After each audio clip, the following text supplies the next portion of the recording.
So, everybody, I want to welcome Karl Stedman from LA. Unfortunately, you did not fare well. Your city did not fare well in the Super Bowl, and my wife's did.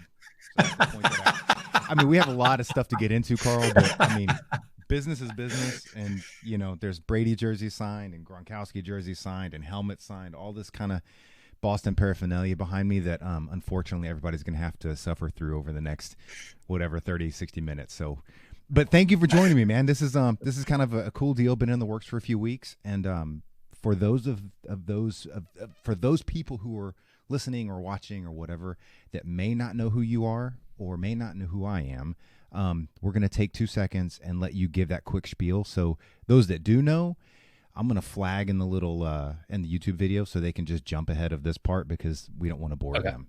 We'll get to the meat of it. So, Karl, who the heck are you, man? Well, first off, thank you for having me on, Jason. My name's Karl Stedman. I am the CEO and founder of PSTV, a network that's dedicated to bringing positive, uplifting news and content to the world. And yeah, there's a lot of other stuff, but I won't go into it now. Yeah, it's a long story. The 2 cents. Yeah, we want the 2 cents version here. Yeah. And then your history is it finance or hedge funds or something along those lines, right? Is your back history? Yeah. So I'm going to say this. I was trying to remember exactly where I stumbled across you. I think it was on Chris Collins' feed or someone associated with him. But unfortunately, our activity on social media doesn't go back that far. I don't actually remember. Yeah, I don't remember either. It was either Josh or Chris is my bet. Yeah, it was one of those two. But needless to say, I saw you and I was like, I saw your account. I have to give this quick story. I saw your account and it said, something about restarting from a much larger account or whatever, right? And so anytime I see something like that, I'm like, that's interesting to me. That immediately makes me think either something really cool happened or something really bad happened or something extreme occurred. That's just the way my brain works. So I was like, I got to dig into this a little bit. So started following you. We interacted a little bit, and then I looked at the PSTV thing. I think it was a Kickstarter campaign. Yes, is that right? Yeah. Okay, yeah. Because there's so many different of those platforms. So I looked at that and I was like, okay, positivity. I'm like, who the heck wants all this positivity? I'm like, where the heck is this guy? I was like, what is this? I was like, that's great, but dang it, who wants that in today's day and age, right? Because obviously with our culture and stuff. So, kick me a little bit. I mean, give me a little bit on what was the initial, because I know the way that started isn't necessarily where you are now in the picture, but that's the seed. So I want to know about the seed. Okay. So I was running a hedge fund and my mom was sending me positive, uplifting content on a daily basis. And I was like, why isn't this an app? So I went out, I taught myself how to code on Swift, the Apple's coding platform, our coding. And then it just kind of took on a life of its own. People, content, ideas just started to spread and it literally took over everything. So my hedge fund is on hold while I build out PSTV. And it's gone from an app that I wanted to sell for some money to a full-fledged network. And we're launching, 7 to 10 shows. We just actually filmed our first third-party content this last Saturday. So we're doing post-production, building all the systems and everything for that and getting ready to roll out the network. So it's been a crazy ride. The last 7 months have been nuts. Not that the earlier 10 years before that, but the last 7 months have been nuts. Because that's, people always hear that, they're like, oh yeah, the last little bit's crazy, and you're like, oh, you got lucky, or you did this.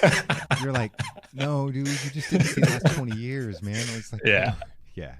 So it's so I love it. I mean, I think it's a cool deal. I watch, obviously I've done what I can in a very limited way to help the way I can with this, which may or not been of help. It may have stumbled you, it may have created some obstacles for you, but I like it. It's a cool deal. I just spoke with a couple of people about positivity as a whole. And I mean, it's a good message.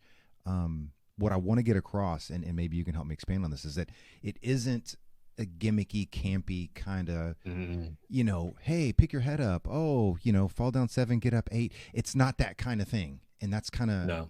I think innately people think that first. they kind of go there first and like, you know what? I don't need a bunch of damn motivational memes, and I don't need. It's not what it is. Yeah. It's it's real content, real discussions, real things. There is negativity in it, but it's from an overcoming perspective and Yes. things. But I'm not gonna steal your thunder on that one, man. I'm gonna let you do it because you know a hell of a lot more than I do about it. I'm just the outside guy watching. Well, basically, what we're trying to do, at least with the podcast and the first couple shows, is show individuals that have gone through hell what it was like to be homeless, what it was like to be addicted to drugs or prostitution or whatever it may be, and show how they actually picked themselves up and walked forward, changed their life, and progressed towards a more fulfilling, happy life. And to be quite honest, we talk about a lot of stuff that most society loves to avoid. Yes. And Yes. yeah, that's the cold hard truth. We talk about the things that people don't want to talk about because there are so many people going through hell right now that need that little bit of encouragement or need that advice to allow them to literally see the light at the end of the tunnel, know that they're not alone, and know that it will get better. Yeah. So we don't avoid issues. We're not all rah rah and fluffy. We talk about things that are heart wrenching, things that are difficult, things that people have gone through. A good friend of mine, Josh, and you know Josh well too. Yes, absolutely. We filmed the first episode on Saturday, and he talked about his background and what he's been through. And that is, to be very frank, a train wreck of a story. But he picked himself up. He got past all of that and he's moving forward. And that's what PSTV is all about, is to provide hope, to provide that message, to provide that advice on how to get out of shitty situations. Yes. And that, I'm going to plug in on that just a little bit, or my perspective of that. So many people do things that may not be morally right or ethically right or criminal in the sense from a really light standpoint of, think if 2 or 3 years ago somebody got caught with a small little amount of weed or or cannabis or whatever people want to call it nowadays, they went to jail, to where basically any second it's going to be the federal ban is going to be lifted and it's going to pretty much be legal everywhere. You know, and there's all these things. So everything minor to that, to even major stuff, to, I mean, you mentioned prostitution and drugs and in and out of jail and things like that. But what I like about this is you show through your various shows. You show through your shows. I like that. See, that was horrible. That's my word. Yeah, I wish I could edit that one out. But anyway, but what you guys show is that people can change their lives. They can become, I hate to say this, but can become better people. Yeah. Not that they were horrible people before, but you can change it. And I really would love to see, starting with our culture here in the United States, a way for people to be able to do good today, even if they did something wrong before. Does that make sense? So it's, yes, it does. 2 cents on the two quick little bits on mine is that, I've been through a divorce. There's, which was super ugly, and there was major custody battles and all this other kind of nonsense with that. Because of that, specifically because of that, I would never be able to run for public office, for example. Yeah. Because you would just get destroyed and dragged through the mud and every crazy perspective of what family law and the family courts do to people. So it's just kind of like, not to toot my own horn, but I mean, I'm educated, prior military, I have the service, I've got lots of experience, I've got lots of networking. I would love to be able to get into politics and be real with people and do stuff like that, but that will never be afforded to me because of what family law is. Even though it's all nonsense, and everybody knows it's nonsense, but you get killed by it. And so that's what I like with what your shows are. My perception of your shows are doing is it's showing that people can become better after whatever that is that they've gone through. Yeah, exactly. Yeah. And to that point, like, that is a major drawback in our society. I mean, your background is amazing. And you are the type of individual that would be a very good politician. You'd be real. Yeah. Not just fucking saying, sorry, I can't cuss, but not saying Well, things on my show, you can say whatever the hell you want to say. Okay. Well, good. They just slip out every now and then. Yeah. But you're the type of person that would make a great politician because you're real. Yeah. And you're no nonsense, no bullshit. And that is what we need. So I'd love to help push society towards that direction where, okay, maybe you don't have a sparkling picture perfect past, but you're doing what you need to do to help society move forward in a great way. Right. I mean, Donald Trump honestly doesn't have the best pass to be fair at all. So but so I could say we're slowly moving in that direction. Yeah. But yeah, and this has been a big part of my life. I mean, my mentor, when I was 26, I moved down to LA to get mentored by Ryan Blair. He ran a gang until he was 18.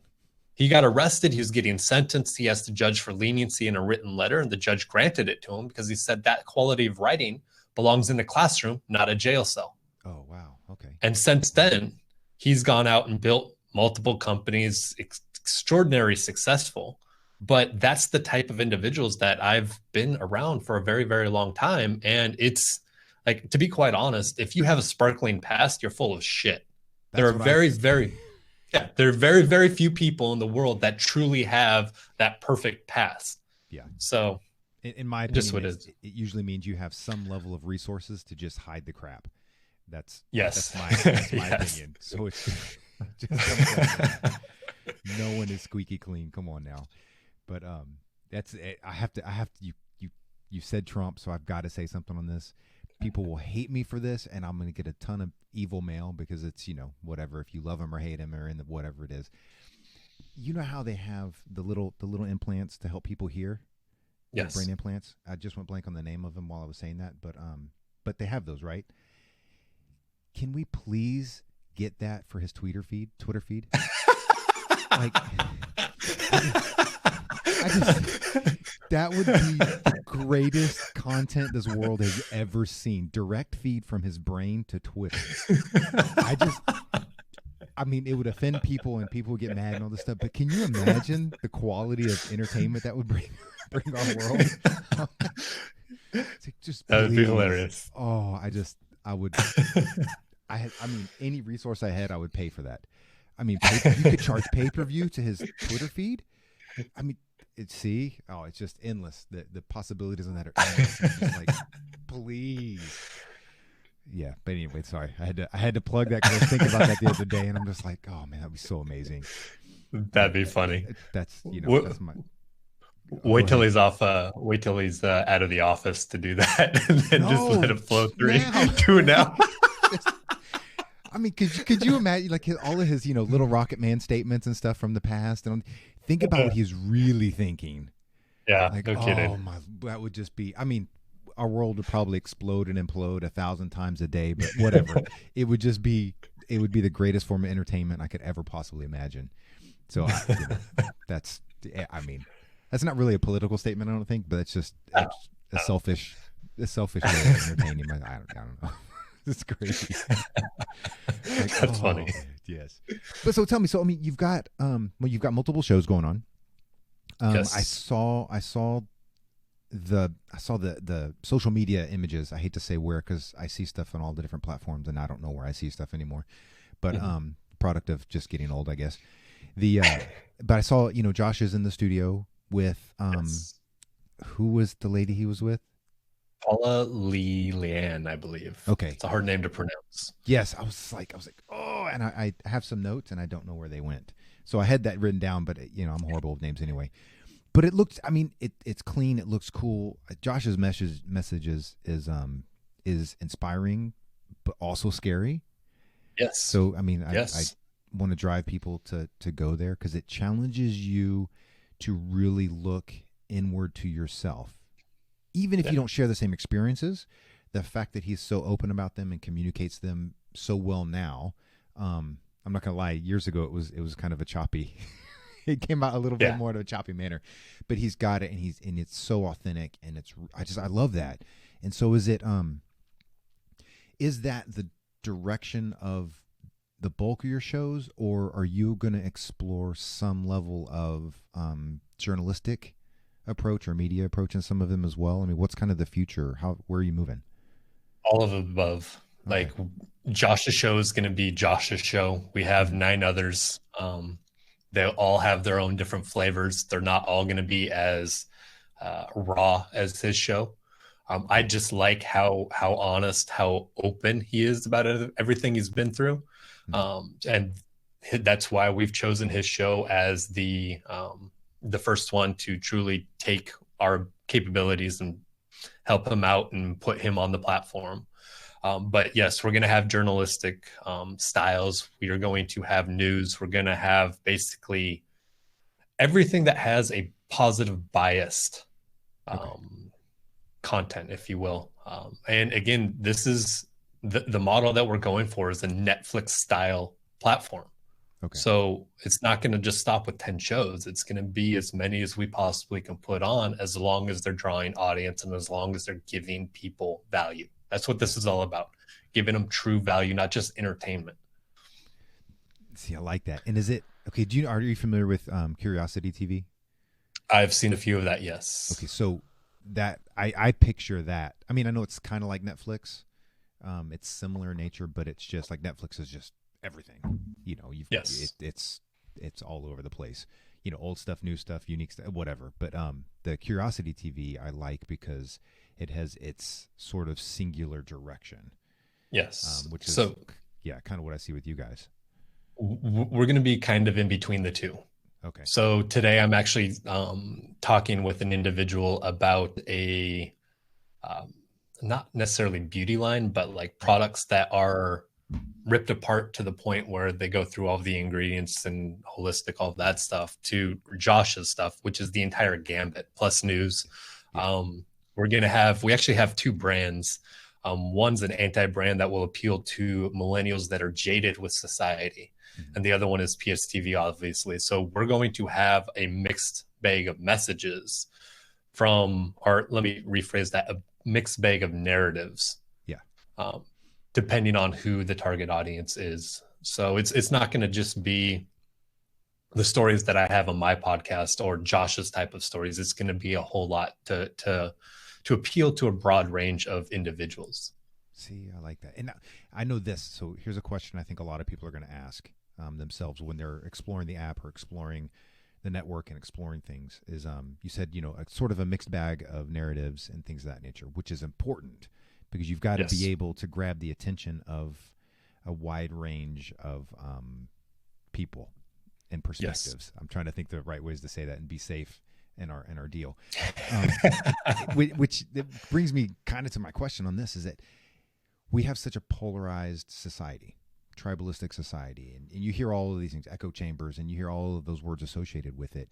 And how do you have a plan, or maybe not? I'll just put it out there this way: is there a plan or perspective or manner of which that you're going to try to address people and feed their don't take this the wrong way. I just lack of terms right now, but feed their echo chamber, so to speak, or are you going to try to grab their attention and give them a broader perspective of what's going on? Grab, And neither are wrong. It's just one of those things I yeah. know people are going to be curious about. We're going to grab their attention and give them a broader perspective. Nice. We're so polarized in today's society that everything's either for or against. And that's just a human modality. That's Right. literally a man-made construct. Yes. You have 2 points, and there are a million or infinite possibilities in between those 2 points, or infinite situations, thoughts, whatever it may be. So the fact that media has been so polarizing and politics have been so polarizing, it excludes the fact that we have all these options in between. Right. So Yeah. we are going to fill and show people that there are more options between these two polarizing viewpoints. And that's what we're going for, is to swing that pendulum away from so much polarizing content where you're either for or against, your tribe's for or against, Right. to something where people can interact, they can be inclusive, they can actually work towards solutions and see that there's a lot more than just these two viewpoints that are pushed upon society by basically the media Yeah. and the narrative that's coming Yeah. out right now. Yeah, And that's the honest truth of it. it is. And I have to say, I don't. So many people are, whatever, just left media is hell and right media is hell, all this kind of stuff. You can't blame them. Like, this is my No, opinion. You cannot blame them. They're a business designed to generate revenue, and yes, therefore each of them have grabbed onto a method or tactics or practice that is generating the greatest amount of revenue for the company in which they work for. So they're correct. following a perfect business model laid out by every business school ever in America, right? I mean, Yeah. and maybe globally. I just can't say that with any certainty. So it's kind of like when people are like, "Oh, well, the media this and oh hell this." I'm like, it's not their fault. Like, Nope. if you really don't like it and you really want it to change, don't watch it. Like, I think it's that simple, because as soon as those metrics fall, they're going to change what their format is. Bingo. I mean, So to me, it's that simple. So it's like, I don't care if you're right, left, middle, in between, this way, that way. It doesn't really matter. It's just the more we ignore anything that's massively polarized by not giving it our attention, the faster it's going to change. bingo. Yeah. And also, there's going to be people like me, people like Josh, yourself, Jason, that are going to go out and create content that is different than that. Yes, And exactly. that's going to steal eyeballs, and that's going to ping people's thought process and open up their modalities. And that's going to draw viewers away from that polarizing content. So, but Yes. you're absolutely right. They're doing exactly what they should be doing, Yeah. the media in general. I can't hate them. I mean, they've got very successful businesses, that Yep. don't change. That's what. Okay, so tell me a little bit about it, because does Jason Cisneros have a show on the network? We are talking with them about bringing him on. Yes. Okay. We haven't rolled out the network yet in full. Okay. We're working through the processes right now. So, but Okay. yes, we are talking to him. So that was He's, one. He seems yeah. interesting. So it's just kind of like, in social media is so hard. So I was just kind of like, if you think he's coming on and it's safe, maybe spill a little bit about him, because he seems really interesting. But I don't know, But if if he's not there yet, don't just say he's not there Well, yet. Sign and we'll talk about him. But uh, well, no one's signed yet. Okay. This is all just me working with my network. I'm working with people that want to promote the messaging that we're putting out there. But as far as Jason Cisneros directly, he's amazing. He was in a gang. His son got born, and he got stabbed 4 days later, and he decided to get out of the gang Yeah. because he didn't want his son to go through that lifestyle. Right. He's made every mistake in the book. He's gone bankrupt 3 times. Whew. And it's because of that he's so successful now. He owns 26 companies. He employs 6,500 people. He travels around doing philanthropic activities that would put a lot of people to not shame, but it's stuff that make people second guess their life choices. Honestly, like, he infiltrates sex trafficking gangs and does sex slave rescues. Like, that's no Oh, joke. that's insane. Yeah. That is insane. And he helps out philanthropically over a ton of charities. And his message is extremely raw. He came. I threw an event on January 12th called New Year's was it Revolution? I can't even remember the name. It seems like it's so far away. So much is happening. But he came in and he was supposed to talk for an hour and a half. He ended up speaking for 4.5 hours, and then the group of people that were there asked him questions for another 3.5 hours, and he just Oh, gave wow. away content and Yeah. philosophies and thought processes, and it was extremely powerful. Like, he's amazing, absolutely amazing, and he's starting a show called The Bald Avenger. Okay. It's awesome. I'll let him explain that in more Yeah. detail, but yeah, he's a powerhouse, to say the least.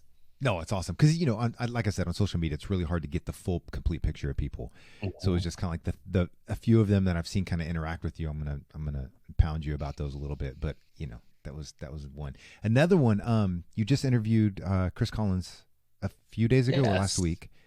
I'm last like, week, yes. yeah, I'm like, what is today? I don't even. My chronology is disgusting. So him, I followed him for a while. We interact a decent amount on social media, and he seems like a truly unique individual in a very positive way. Yes.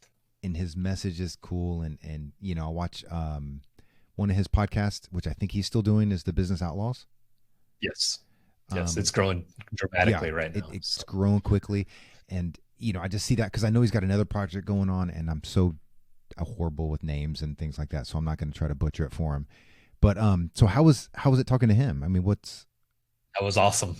He's got a large toolbox, as he describes it. yes, So one of the things that we talked about a lot was people's identity, mhm, and going through situations where you lose your identity and you're so wrapped up in the story that you tell yourself about who you are that you become depressed, that you start falling down in a tight spiral. mhm, Well, one of the things that he realized is he was a musician. He's from Seattle. And when that part of his life started to move forward and move on past the musician stage, and he lost his identity, he had to realize that his skill set, his toolbox, who he was far greater than just a drummer. right, And once you take that self awareness and that story that you tell yourself about yourself, from a small portion to something a lot broader, mhm, you truly expand your capabilities. You truly expand what's possible for you, and you expand your own self worth, self confidence, all of that. And yes, that was something that resonated with me because I broke my back playing college basketball. That's not the technical term. I have bilateral spondylolysis, mhm, and I got it my junior year, and it basically wrecked my dreams of going on and playing professionally overseas. And I identified as a basketball player. yeah, So that period of time when I was just like, it was ripped from me, was a very tumultuous time in my own internal psyche. And to move past that, to realize that I'm far greater than just a basketball player, was something that I resonated with them a lot on. So that's what we talked about mostly. which is super hard to do. The second you identify with something Yes. and it becomes you, I wish we could find a way in humanity to never identify as X, you know, a single thing, because it seems so damaging in so many ways. Because it's just like you Yeah. went through with basketball. It's just the likelihood of any single person becoming a great basketball star is so minuscule. I mean, you really have the same odds as winning the lottery in many instances, Yeah. right? And if you take Yeah. the big picture with all the lotteries, it's actually probably very close, and you may actually have a slightly better chance of winning the lottery Yeah. than by Absolutely becoming true. one of these top stars. And that's pretty much all sports, you know, and I mean, we go through that. So it's by identifying, like with you, identifying with being a basketball player, like me pre-injury, identifying being, you know, the greatest martial artist, that, you know, competitive martial arts, like all of those things. We talked about that before on your show. And I've talked about it before, so I won't bore people with it. But when that changes by circumstances that are 100% out of our control, it is so devastating. And Mhm. if we had the tools back then to know not to identify with that is a component of us, we are not a component of it, we would have been so much better off. I'm like, Yeah. can we with all of our quantum knowledge, can we just go back in time yet? Can we just like just little bits? Like, I'm not saying go change major things, just, you know, individually with little bit, just like, hey, snap out of it. You know, do it Yeah. this way. You know, I wish, you know, maybe one day. Probably Yeah. long It long is. long past us, but maybe. You never know. You might come back from the future. Your kids might come back and tell you to change you. So I sure never hope know. so. As long as they power it with trash. Isn't that how they did it in Back to the Future? They did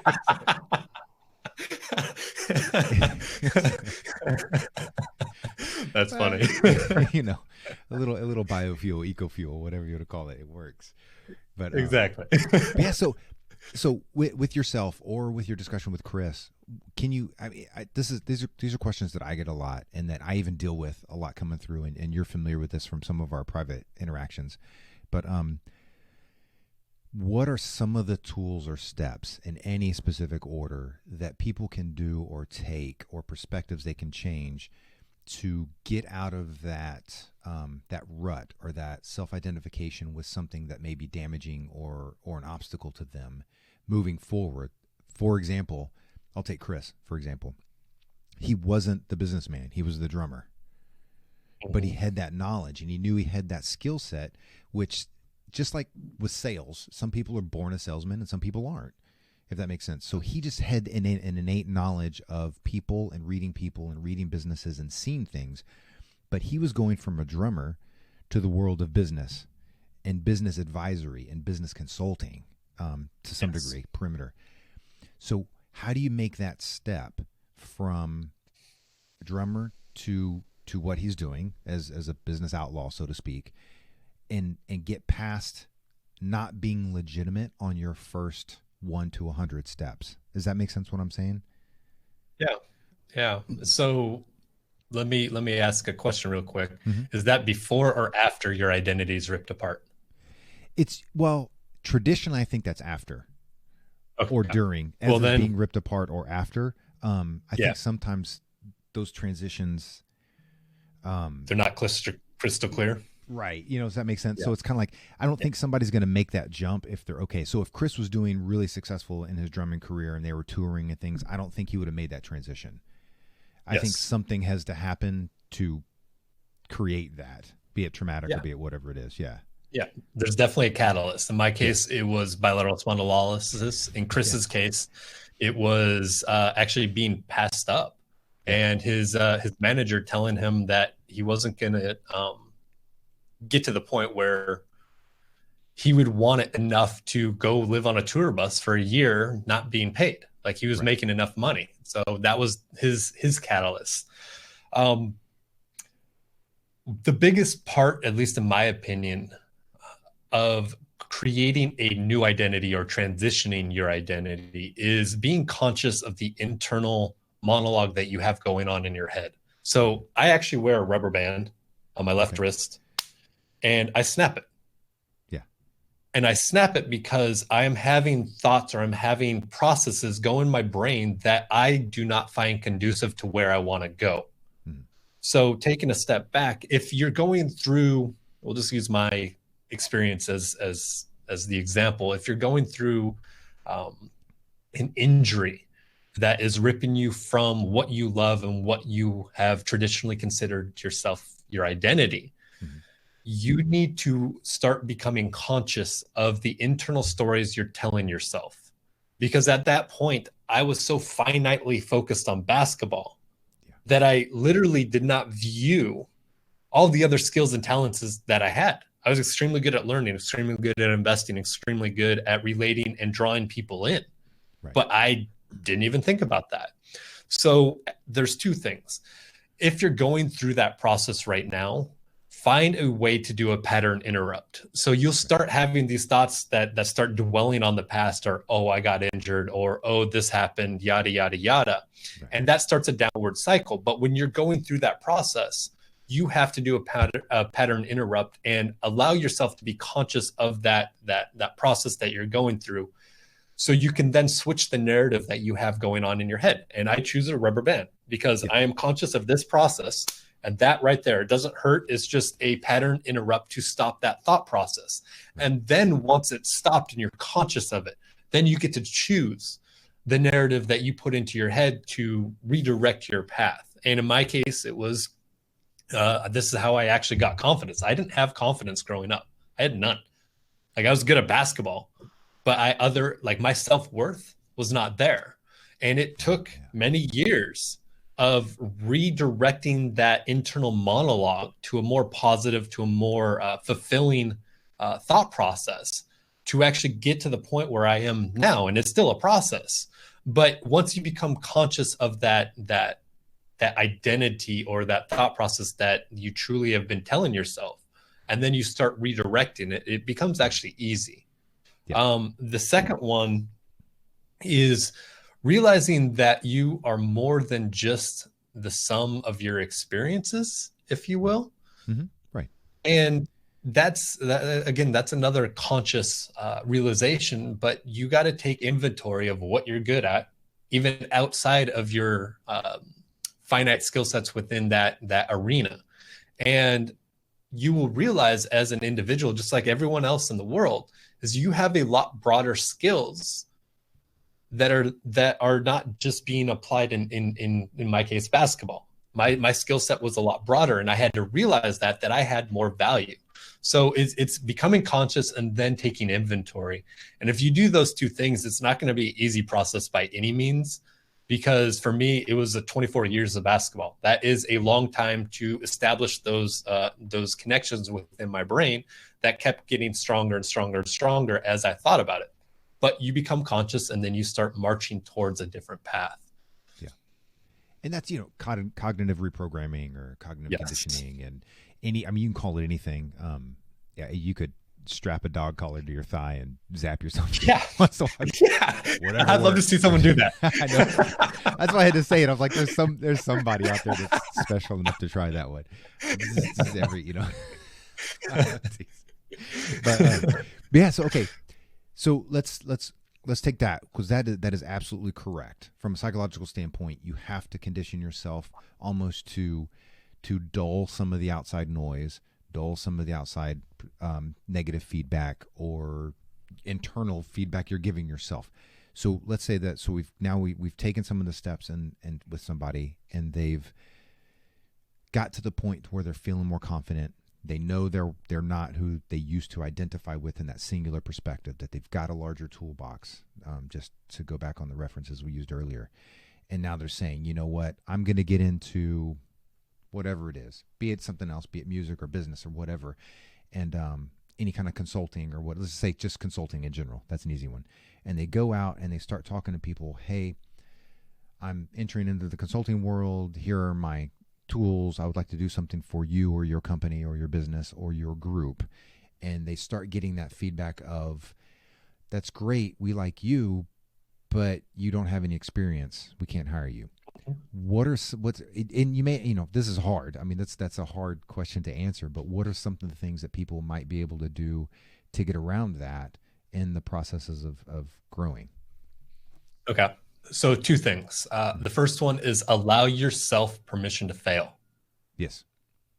That's a big one, because most people, I mean, we're programmed as a society going through school to get the answers right every time. But as human beings, that's not actually how we learn. We learn by failure. We learn by trying, seeing what works, what doesn't, and moving forward. And then adding on to that, seek out individuals that are within your industry or within the knowledge base that you're trying to accumulate, whether it's books, videos, in person, and read everything or view everything that they've done, all of the internal thought processes that they're going through, and then use that as a kernel of knowledge to start your own process. When I was 24, I was broke, unemployed, just graduated from college in 2008. I talked to a random guy at Starbucks into giving me $100,000 to invest during the crash in 2008. I have never invested in that amount of money in a massive crash before. But I had a knowledge base that was built up from other individuals who have gone through similar experiences that allowed me to be very successful in that circumstance and know what I was doing while it was happening, even though I did not have experience doing so. Does that make sense? Yeah, no, absolutely. Yeah. Yeah. And So- that's like you said that, and you're like in the crash of the 2008 or whatever. I was like, oh man, I mean, that was hard to get $10 out of anybody during then, much less anything more. Yeah.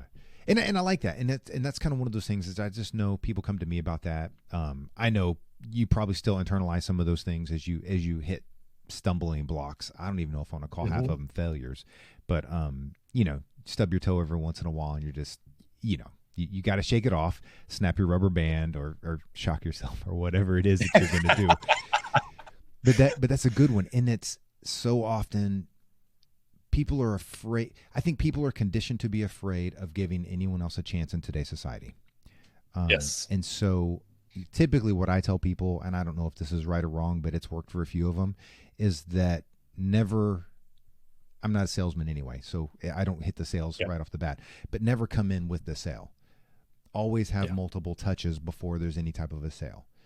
Develop a relationship, develop some level of trust. Now, true trust takes a long time, so I'm not saying take 2 or 3 years per customer, client, B2B or B2C type stuff to develop those relationships. But you've got to have a relationship first. Like no relationship typically means no sales unless you're selling widgets, and then it doesn't matter, right? So Correct. it's that relationship building. And I like what you said in the sense that find somebody that's in that niche or in that business, and either scope them out and gather all the information about their past that you can, or just hit them, just directly hit them and just say, hey, I'm really impressed with what you're doing. I'm trying to enter it. DM them a few times. The first couple of times, again, they don't know who the hell you are. They're probably going to ignore you. And then just keep at it. That's kind of my deal. And it works for a good number of people. So can I add something to that? Yeah, please do. Please. Okay. So when you're going out for your first sale, you're absolutely right. You need to establish a relationship. And along those lines, you need to figure out what the vision of the person that you're trying to sell truly is. Because once you figure out what their vision is, then you can provide a solution to help them achieve that vision. Right. And that I learned from two people, Maureen McCann and Shanda Sumters, both very, very powerful individuals that are very, very good and very, very, they have a lot of presence. And it's because they figure out people's visions and then move them forward. And whatever it is you're doing, selling, feeding, any of that stuff, if it doesn't fit that person's goal set or their individual mission or their group's mission or the things that they need, if it doesn't fill a gap or identify a gap that needs to be filled, you're useless. Yes. Yeah, I mean, you're not going to get anywhere with it. Yeah, absolutely. Yeah. And this is from Jordan Belfort. Only sell people who are in the market for your services. So a lot of people, just along those lines, a lot of people try to sell people that aren't in the market. Right. That's I thought that was just understood, so I kind of skipped over that. I was just like, maybe don't sell salt water to somebody in the middle of the ocean. I don't know. Maybe that's a good idea, but Just like I totally brushed over that, but I think that was very important. I think that was a good one. Sorry, we here in Houston we're about at 80 degrees and like 6,000% humidity, so I had to clear my throat. Everyone, yeah, it's disgusting. So it's like everybody's got this thing in their throat for 24/7 right now, but it's crazy. But okay, so one of the things that I had noticed, and I wanted to talk to you about it earlier and totally skipped over it. You've accomplished some things in developing this network or this app that is relatively challenging for a lot of people. I mean, you've got some support. I'll just call it some either financial support and some networking support and things of that nature coming through that have helped you build something in a little less than a year that would normally take people maybe a year and a half or 2 years to build, if that makes sense. Is there anything that you identified with coming through this that was a major component of that, or any tactic or not luck in a sense, but maybe it was at your already established network? Or, does that make sense? Like, what were some things that maybe, and maybe I'm wrong, maybe it would have, maybe this should have taken a month, Karl, and you're 7 months behind. I don't know. I'm just saying it seems, it seems like, because it seems like the progress is going at a exponentially faster rate than what a lot of people in development. Maybe not as fast as you want it to, but faster than normal. Yeah. So we've actually been around as a company since July. So 7 months, which is crazy to think about of what we've accomplished. And we've done it with very little finances. I think I've put $4,000 into the company. Awesome. Over the course of those 7 months. Like, that's it. So to answer that question directly, I think it was my existing network that really lent support in all of the journeys that I've been on, and the people that I've attracted into my life. They have truly stepped up and helped dramatically.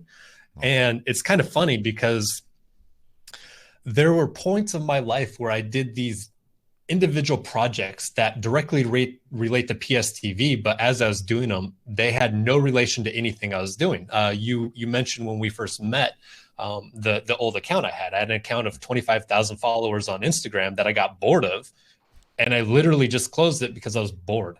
Yeah. Not smart in hindsight. No, still, not smart. That was 2.5 years ago, and it probably would have been right around 100,000 followers, which would have been nice to launch into. Yeah. But there was another individual, her name's Bonnie. She owns a distribution network. I met her randomly at a coffee shop like 6 years ago, and we started talking.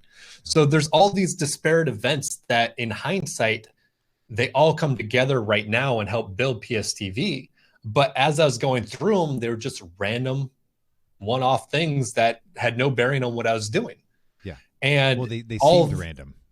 exactly, Yeah, they seemed random. exactly. That's the huge thing. So when you're going through your journey, you never know what your future is going to bring. So be aware that there are situations that you're going through right now or have been in the last couple of years that will directly impact your future, even if you don't know it Yeah. yet. Yeah. Exactly. So, and Even if the even pod, if you're even if you're incorrectly self-identifying with something singularly, like we said is a bad idea earlier, you can still develop that network. You can still do those things that yes, will help feed you once you fall on your face and realize that that singular path that you're on is not a good idea. yes, yes, very much so. But yeah, so I mean that's just one. Sorry, um, that's just one that I mean that is a perspective that I think is extremely important. Which I kind of already knew what your answer would be because of our interactions, but I needed to get that out there because that's you meet so many people in your day-to-day interactions, which is why it's so important to always. Some people say always be on your A game. I don't necessarily like to say that, but always be inviting to whatever you're observing. Yes, Like never stop observing your surroundings because there may be something, that it's totally random, but this is a point. I helped a lady a couple of days ago when I was leaving the grocery store. She was trying to put her toddler in the car. Her grocery cart was there, all the stuff. And I'm like, you're done with this. Let me grab it. I'll go put it away. Right. So grabbed it, put it away. And then I'm continuing down, putting groceries in my car. She stops as she's coming by and she's like, hey, thank you so much for doing that. This and that, da, da, da. Long story short, I have to be a little bit private because there's some connections there, but yeah, her husband is now somebody who I was actually trying to connect with that wasn't. And so I was just walking along and saying, let me grab your cart for you. I had no intent whatsoever, anything other than helping this lady get her cart because she was having a hard time with her toddler. yeah. And then now I've got Amazing a how that connection. works. Yeah, that's something. So anyway, something extremely positive is very likely going to come from that. Yeah. But how do you can't, and it's not luck. It's not this. It's not that. It's just I went through, did something with good intent, was paying attention around me, and there you go. Bam, something's going to happen. Yeah, So that's serendipity. That's yes, life putting a event in your perspective, into your getting past your filters, if you will, exactly. that shows you that you're on a path that is where you should be moving towards. I mean, Well, literally, you hopefully that's found. not that path of I just need to go put carts up all day at the grocery store. I hope that's not that. I'm teasing. No, teasing. no.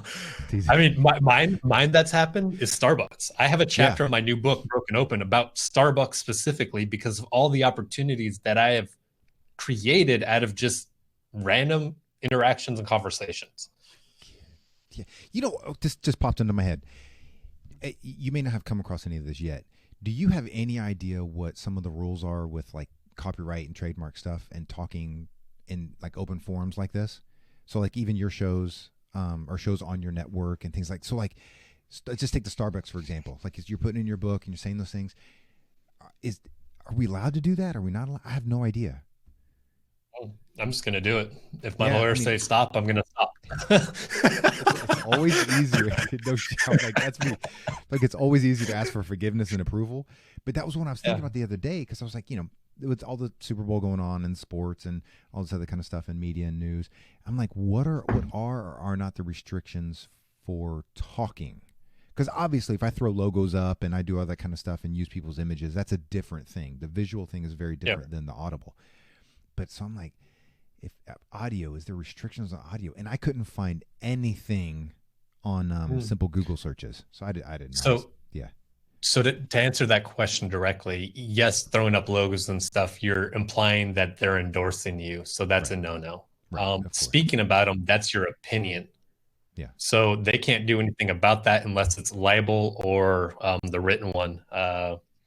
Basically speaking bad, that is Yeah. speaking bad about a brand or a person that is untruthful. They can go after you for that. But just speaking your opinions, no one's going to go after you. Like Right. you can say, I mean, that's part of the beauty of living in America is freedom of speech. Yeah. So you can pretty much say whatever you want as long as it's either an opinion or not bashing on someone that is non-factual. Yeah, not slander or, things of that nature, but it can be, you can share your experience. You can do things like that. But I think it has to be like a call of action or slander or do something that creates some level of identifiable damages, I think. Yeah. But I don't think the voice, just using your voice and speaking about any company or any logo or anything is restricted in any way. I don't. But all that trademark stuff, man, I don't know. I mean, you type CrossFit and they're sending you letters of cease and desist. People. I just said Johnny went and did CrossFit the other day. Why was cease and desist? What? It's so they're crazy. But I had to plug that. But you said the Starbucks in the book, and I was like, ding, that just made me think of that. I had to waste a few minutes on that one. I just had no idea. Well, because there's things like that there's, we don't have time to research that stuff, and I'm not going to go pay an attorney $1,000 to give me that answer. So, no. Yeah. And on top of that, though, like when I talk about these things, I'm not really saying the places where I've had a bad experience of. When I bring something up, I want it to be in a positive manner. Yeah. So I'm literally saying, hey, it's an advertisement for this company like Starbucks. I'll talk about them all day simply because it's been so instrumental in my own journey. So that's, I mean, they're not going to come after me and be like, oh, you can't say that because it paints us in a good light. Like, it's just, so if you come from that perspective and from that, that point of view, then you don't really have to worry about any of that. They should be sending you gift cards. Exactly. That's kind of, that's my, hear that, Howard? At least a nice coffee cup or something, right? I mean, a little something, right? Yeah, exactly. You can brand it. You can do it. That's what. Are you guys going to be doing like branding and merchandising and stuff? Is that coming down the road? Yes, we're going to have sponsors for every show, and then we're going to have network-wide sponsors. And we will probably be moving towards the direction of actually having our shows with branded content in our store. Okay. So, yeah. It's all. It's just I mean, I have all like the random questions as we get towards the end of stuff. I have all these things that have popped into my head over the last 20, 30, 40 minutes or whatever, and then I've got to just kind of spew them because otherwise I won't sleep at night, Karl. It's bad. Like, ask away. It's like all the random things like that. But so I mean, but we're kind of approaching that hour mark. So really, this is where I mean, is there anything any messages you want to relay, or anything you want to get out there about the network and shows coming, stuff stuff like that?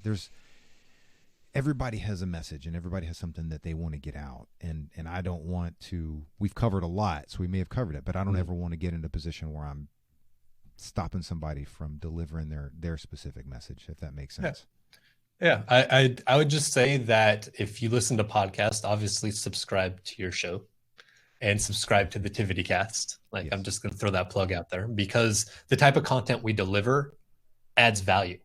Yeah, it's not for just strictly entertainment purposes, and I know that because I spoke to you, I've listened to your shows. I love what you do, and the people that we bring on the TVTY Cast, you're a guest. Like you, we bring on individuals to help others. So I'm going to plug it. Go listen to both of our shows. Go subscribe. As far as the network, we're working through the logistics. We're working through the systems, the processes, and we will be rolling out the video network relatively soon. Do I have a date? Not yet. But we're working on it. So it's just moving forward. So yeah, I have a book coming out called Broken Open. That was kind of a crazy story. I heard that. And I was about to ask you, I was like, don't leave before you get that book. I mean, where are you in the stages of it? Like, are you in post editing, or where are you? We're editing right now. It's crazy. Like, this wasn't even an idea November 1st. Oh, wow. Okay. Yeah. I had a 2-time best-selling author approach me to interview me to make a book. She interviewed me. Another friend transcribed the interviews. Mm-hmm. Another friend introduced me to a publisher at one of the fastest growing publishers in the US. And within 60 days of inception of the idea, I had a book offer on the table from a major publisher. Nice. See? So it's been crazy, man. Yeah, scary and nice. Yeah. Because that's me. It's because I'm working on stuff on my own and couple different concepts of books, and I'll get into that on some other podcast. But it's kind of like my biggest obstacle is that I'm like, when this goes to print, it's done. Like, it's done. There's no takebacks. It's done. And I'm just like, oh, that's very final. Like, you can always have the second or third edition. Little changes here, tweak it. Yeah, but man, that's out there, and I'm like, oh wow, put my neck out. But you know, that's because this stuff. I mean, you can always like delete a video, and it's basically gone forever. There's ways to do that, but those books, man, whoo, scary. Yes, but congratulations on that. That's awesome. Yeah, Thank I you. love that. Thank Yeah. you. And I have to say, I mean, I'm impressed. So I'm not only impressed, but I'm proud of you of what you've put together with PSTV and TVTY Cast and things like that nature. And I'll continue to help you however I can, although it's minuscule. But I mean, I love it. I mean, I like the direction of it. You know, so lean on me for whatever I'm worth, and just proud of you, man. That's a cool deal. Well, thank you. Thank Awesome. you. And keep doing what you're doing. Like yeah, keep doing it. Thank It's you. awesome.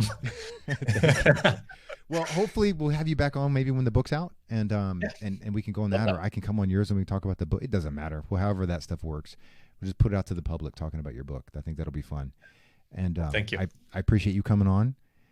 Hope you had an all right time, and I just look forward to seeing what's coming around the corner with you, man. I had a blast. Thank you for having me. Have a good day. Awesome. Thank you.